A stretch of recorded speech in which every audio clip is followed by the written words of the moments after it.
Everybody, Aussie Trico here.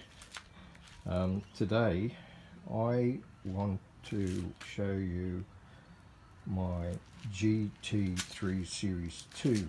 I bought this trike a couple of weeks ago and I really like it. I bought it from a guy up in Toowoomba in Australia here, and well, you know, I got it for a good price, and there has been a few things a little bit wrong with it. One of which is the bar end shifter will not stay holding gear. So I'm going to change that today, and I thought I'd take you a little bit through how I'm going to change it. So I went out and bought some new Dura-Ace bar end shifters. It's a bit unfortunate. Open this box up. It's upside down. It's a bit unfortunate you can't just buy one. The other bar end shifter is okay. And you'll have to excuse me, I've got my iPhone that I'm using here, holding in one hand. So we'll just have a look what comes in the box. So there's the bar and shifter. As the box said, it has Dura-Ace in it.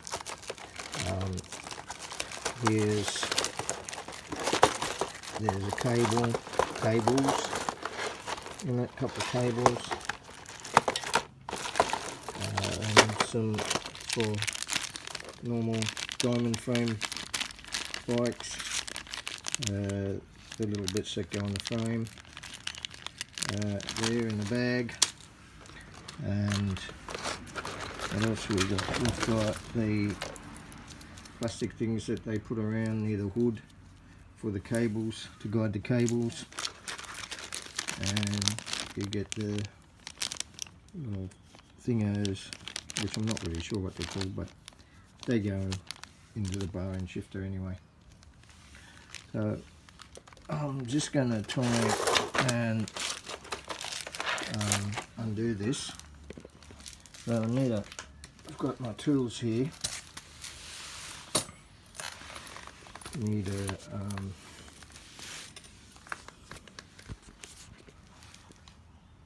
flathead screwdriver and undo this part here under this screw.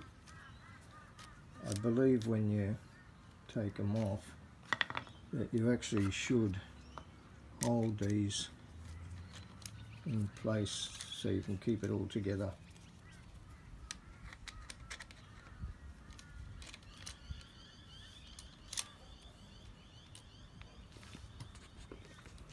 Doing this one-handed is probably not the most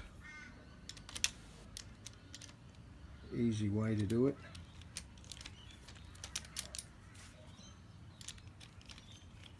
But anyway.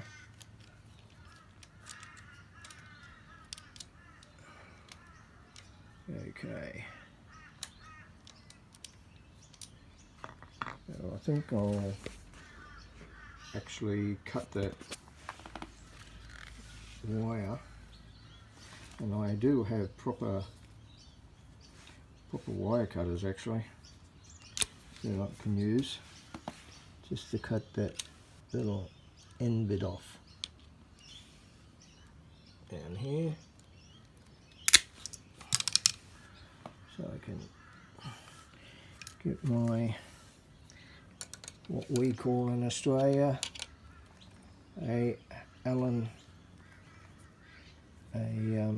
head key. I know in America they call them the hexagon wrench. I'll take that off, and by the way, I screwed that all in. That adjustment screwed right in, and I've taken I've put the chain right down in the lowest gear, so I can yeah, get that done. Now I can actually pull this out like that without much problems. So that's the old one there, and we're going to take this out and a hexagon wrench, take this back bit out, put that down there, and then inside here there is a hexagon screw, I've been told.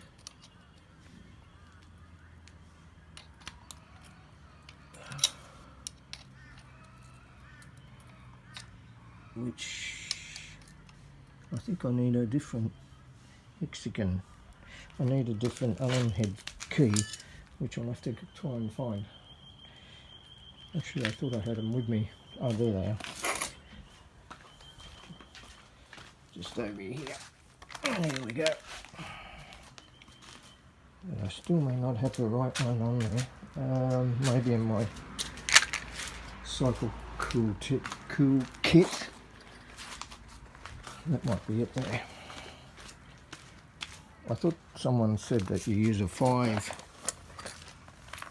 hexagon, but it looks like this one,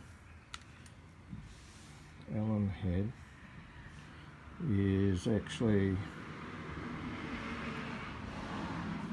this one's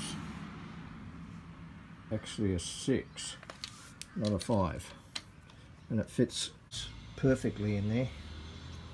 So this is moving now, the whole thing's moving, and what I need to do is I need to hold this with the shifting spanner and then try and undo it with the Allen key. So I'm going to do that, and once I've done that we'll come back to it. I'm back. So it's been raining a bit outside, so I just moved the trike in a bit more further into the garage as well.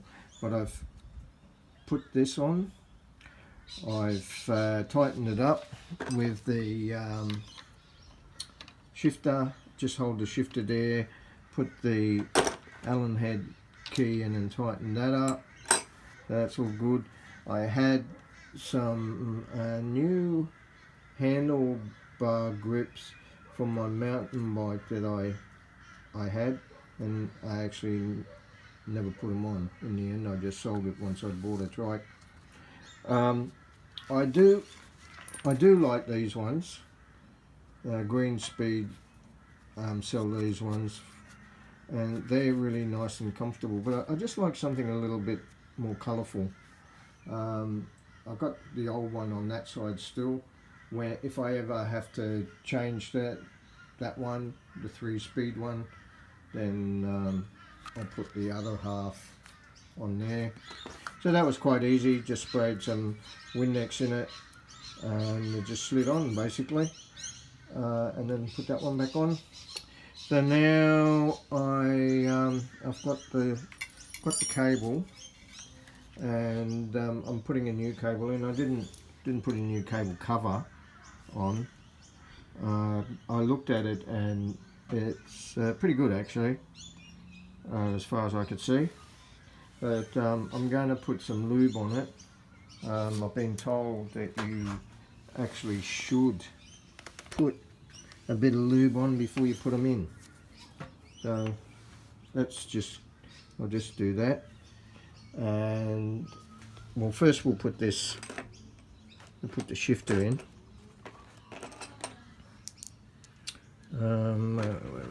First to put the shifter in.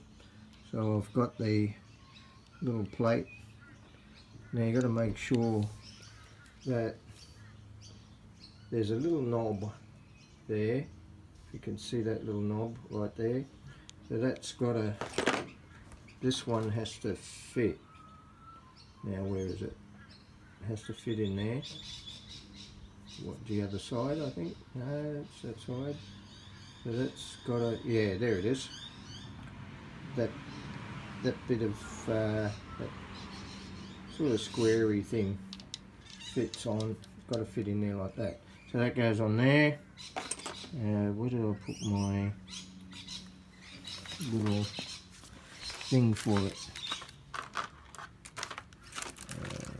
Oh, I just had it. Here we go. There we go. And we can put that in the back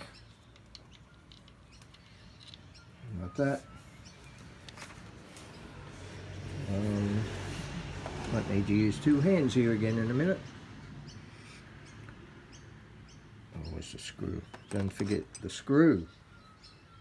So that slits on there like that, and then we put that screw in there. That screw in there. Screwdriver.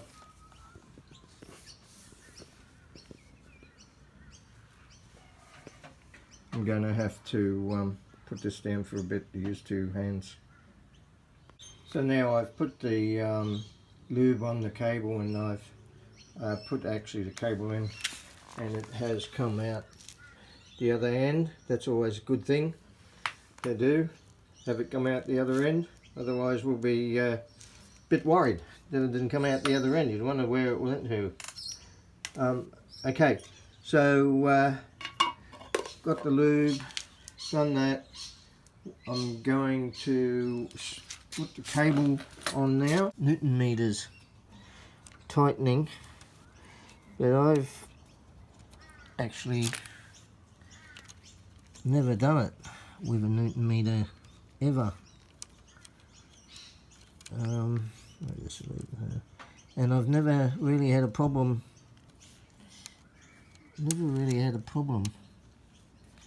Actually ever coming loose.